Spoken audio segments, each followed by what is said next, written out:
কথায় বলে জলই জীবন, আর আজ বিশ্বজুড়ে সেই জলই সংকটের মুখে।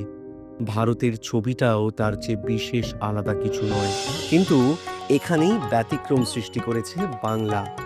মা মাটি মানুষের সরকার ক্ষমতায় আসার পর বাংলায় এমন কিছু প্রকল্প সৃষ্টি হয়েছে যা বাংলায় জলের ভাণ্ডারকে ভরিয়ে তুলেছে।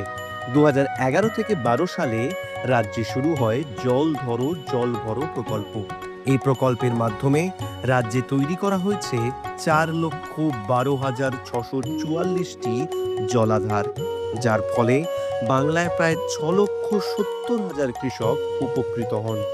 পাশাপাশি দার্জিলিং, কালিম্পং, বাঁকুড়া, বীরভূম, পুরুলিয়া, পশ্চিম মেদিনীপুর, ঝাড়গ্রাম ও পশ্চিম বর্ধমানের মতো জেলাগুলিতে পানীয় জলের সমস্যাও মিটিয়েছে জল ধরো জল ভরো প্রকল্প।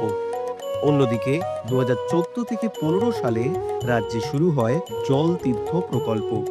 এই প্রকল্পের মাধ্যমে বাংলার 72,021 হেক্টর জমিতে জলসেচের ব্যবস্থা করা হয়েছে।